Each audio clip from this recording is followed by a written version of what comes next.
Well, we just picked up Drew in Kansas City. Getting ready to load up. Just finished loading the trailer, and we're gonna haul all night to Arizona, I guess. So we'll be in elk camp tomorrow, September 7th. Season starts on the 9th.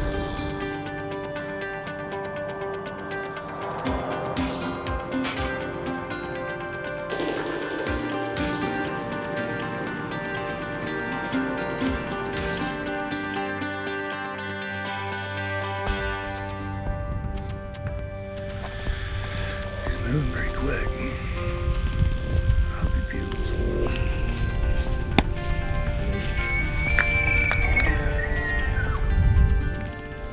Finally made it out here to Arizona. It's opening day of elk season, September 9th, and we've been through several obstacles just to get here, but as you can see, we got bulls bugling behind us right now. We got a nice bull out in front of us. First light. There he goes again. That's really cool. But we drove through the night, 24, 25 hours all the way here. I've been sick with a cold. Mike and Drew have been scouting for me the last couple of days while I rested up, and Drew found all these bulls last night, and we're right back in the middle of them this morning. The hunting pressure is really high in this unit right now because it's the first weekend of the season. But we found these bulls. Oh, that's cool. Found these bulls way back up this drainage where nobody else is going. So get in here and do some elk hunting. I am so pumped. This is the first time I've ever been elk hunting, and Bill wanted to do this since I was a little kid, so gotta see if we can get one in the bow range today. Midwest Whitetail is brought to you by Hoyt Archery, Fuse Accessories, Realtree, Muddy Outdoors, Cabela's, Rocket Broadheads, Scott Archery, Frigid Forage, Trophy Rock, Easton Arrows, RTP Outdoors, Non-Typical Wildlife Solutions, Deer Grow, Ozonics, Wilderness Athlete, Grizzly Coolers, Redneck Hunting Blinds, and Nikon.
Shooter.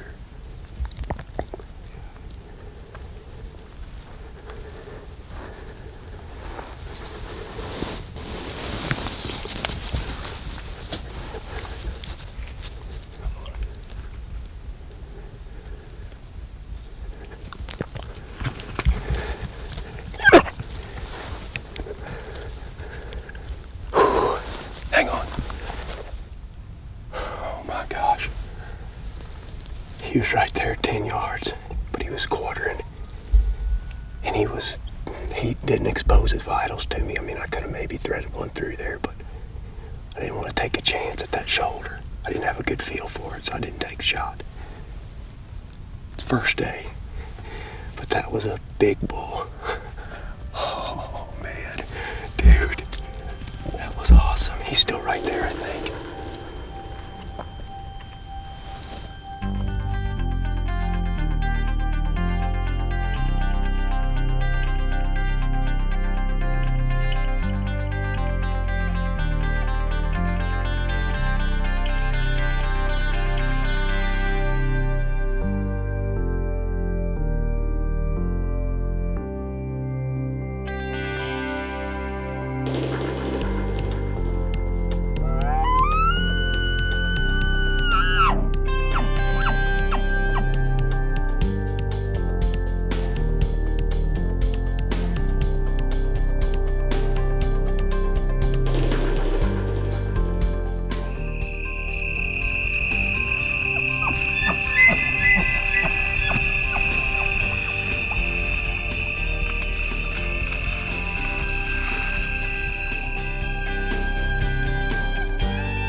Well, it's the afternoon of the 9th day of our elk hunt, I think. The days are starting to run together on me a little bit. It's been an awesome hunt so far. We've seen lots of bulls, had several close opportunities. In fact, this morning we got really close to another nice bull. He just caught our wind. We cut in on him a little too soon, and so far that's been the story of this trip. Lots of close calls, but no good clean opportunities on a nice bull. But tonight we're doing what we've been doing. We come into water. That's what we have been spending our days doing in between hunts. We quit about 8:39 in the morning and spend the next 5 hours driving around checking these water holes for fresh bull tracks, fresh wallows and stuff. It's really dry down here in Arizona, and the elk are headed to the water in the evenings when they get up out of bed. I just checked out this water hole, and there's a bunch of fresh bull tracks in it. There's a couple fresh wallows even at the other end that weren't here just a couple of days ago. So I'm gonna go up here, see if we can get tucked into this blind, and hope to see some movement tonight.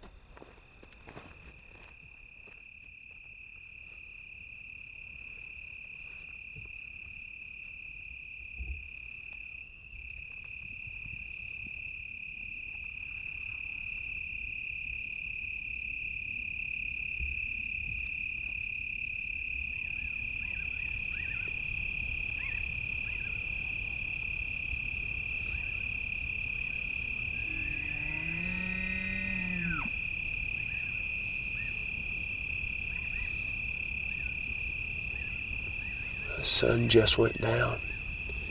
It's a little after 6, and Mike and I have heard a faint bugle back here behind us a few times. He sounds like he's getting closer. There he went again. He just bugled up in that burn field. Do you hear him? We got a good 20-25 minutes of light left. Sounds like that bull is coming.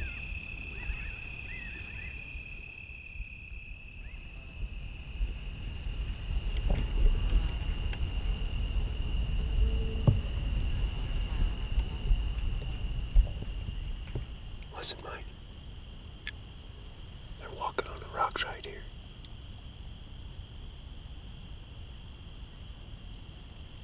Yeah, there's elk coming down right here. It's a bull, Mike. It's a bull. Here he comes. It's a good one. He's coming straight for the water.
Listen.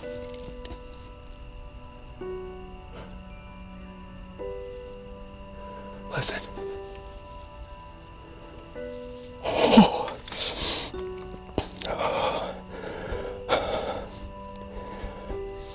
He came in perfect, but it's so still that I didn't want to draw while he was standing there drinking. He's 15 yards. I just decided I'd wait for him to turn or start wilding or something. He turned his head just a little bit and I came to full draw and he heard me. So I got the shot off fast. It might be just a tick low, but I think we got him. I think we got him, Mike.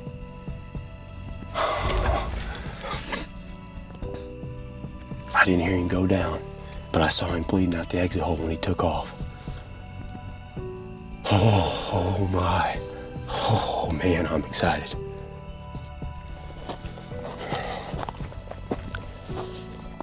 There's blood right there.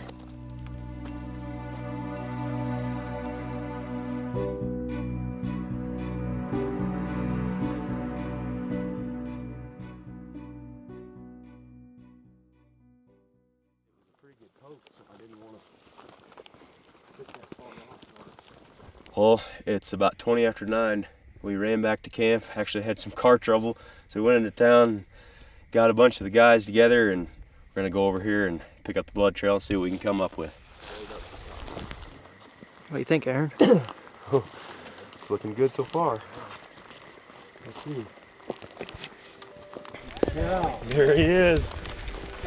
Nice job. Man. I want a credit in the movie. Yes, sir. There he is, boys. Holy cow, there he is. Right there at the top of that crease. Oh my. What do you think about that, Mike? Dude, so awesome. Well, we got him propped up here and took a closer look at him, and I am just so excited and relieved to get this bull on the ground. It has been quite the experience coming out here with Mike and Drew. I'm sure they've had just as much fun as I have chasing this bull, and they deserve him just as much as I do. It's been a roller coaster getting here to Arizona. I mean, from the whole tag drawing process. I was on a mountain, actually, with Zach Krzeski in Tennessee when I got the phone call that said my credit card was declined from the Arizona Game and Fish. But I was lucky to have some reception and call them back immediately before they gave somebody else the tag. But got the bull tag, planned it out all summer to come out here, and this has been a DIY public land elk hunt, and there's been lots of hunting pressure. It's been tough, and we did a lot of homework going into this hunt, but there's no way we could have killed this bull without the help of Dar Colburn and Daniel Franco, who lives right here in town. We came in earlier today, found the tracks, found the fresh wallows, and got in there, and just happened to get lucky with the wind. The bull came in and gave me a nice 25-yard shot, and I just I don't know what to say. I've been wanting to do this since I was a little kid, since I went out to Rocky Mountain National Park with my family and saw these things up close. I've wanted to get out here, and it's been a long road, but I'm so happy to be sitting behind this Arizona bull right now. This is a once-in-a-lifetime hunt that I will never forget, with great friends that I'm sure will share these memories for many years to come.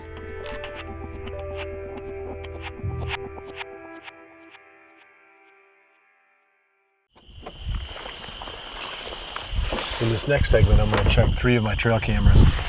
And while I'm doing that, I'm going to talk about the bucks that I've been finding during the last couple of weeks. I think it was 2 weeks ago that I showed you Lefty. Unfortunately, during those 2 weeks, I've gotten more pictures of him, which of course is good, but the unfortunate part is that he's broken off the G3 on that left side. I mean, I'm not going to pass him up just for one broken tine. If he keeps breaking more tines off, I'll probably have to, let him go when the time comes. But right now, he's still at the top of my hit list. The spot I'm at here is right in behind the tree line from the food plot, the big and beastie food plot that I've got planted, where I'm hoping that deer will show up here in the next few days. Today is just a couple of days before the Iowa opener. So I've got a camera, one of the Muddy ProCam 12s in there, set on the time-lapse mode. So I can go in, slip the card out real quick, slip another one in there, and I'm gonna come back to the truck here and pull it up on my laptop and see if that deer's been popping out there during daylight at all. If he has, we're sitting literally the day before the opener. If there's any daylight activity from that buck in that food plot, I'm gonna be here tomorrow afternoon.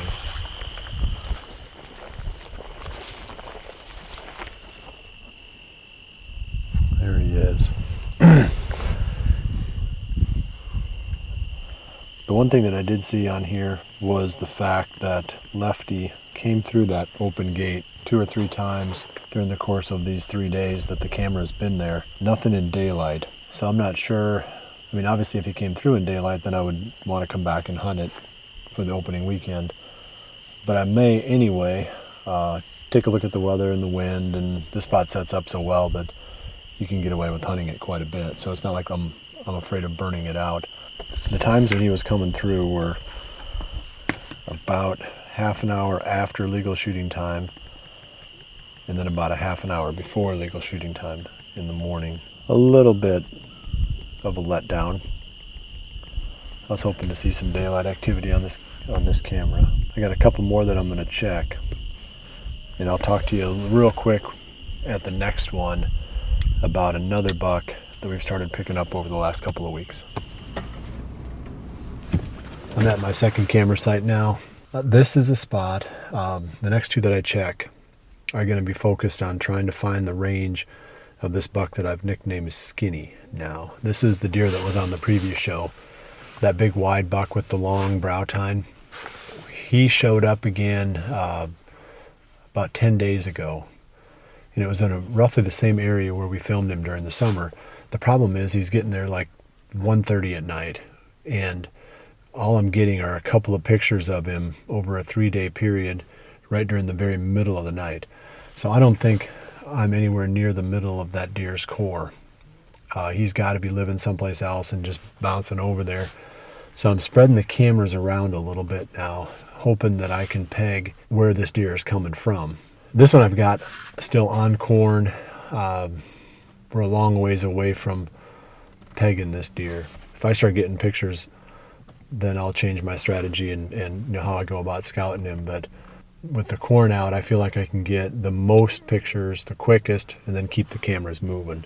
So that's still the strategy on this deer. All right, let's see what we got here.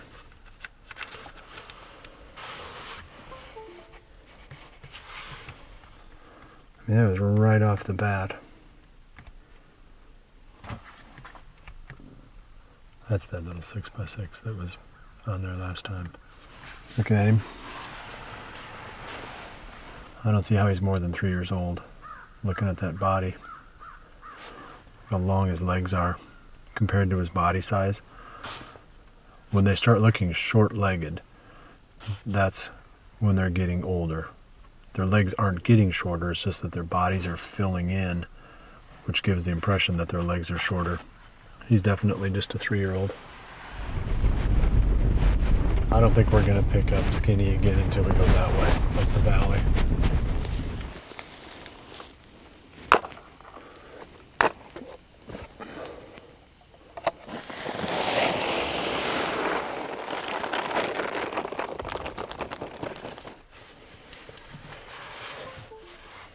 There is Skinny. That was at 7:30 in the evening, coming from the right. So he's probably living around that way. We can halfway work with that.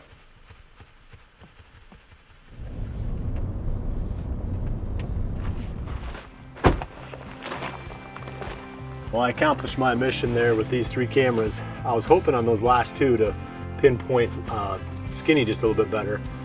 And that 3rd camera that I pulled, that's definitely the one I'd say is closest to his core. So I'll keep moving those cameras around and keep trying to find some daylight pictures of that deer. So that'll be the process over the next few weeks, and I hope you can keep coming back and joining me for that. I was going to talk about some of my equipment today, but I got running a little bit long here, so we'll do that next week. Also, don't forget about the Chasing November website and the Chasing November show. That is our digital TV show, and it's finally now on all of the streaming platforms, Amazon Fire, Apple TV, and Roku. And it's on the Midwest Whitetail YouTube channel, and it's on the ChasingNovember.com website. So hopefully you get a chance to watch that and enjoy that series. Well, I appreciate you joining me this week. I'll see you right back here again next week for the next episode of Midwest Whitetail. And remember to always dream big.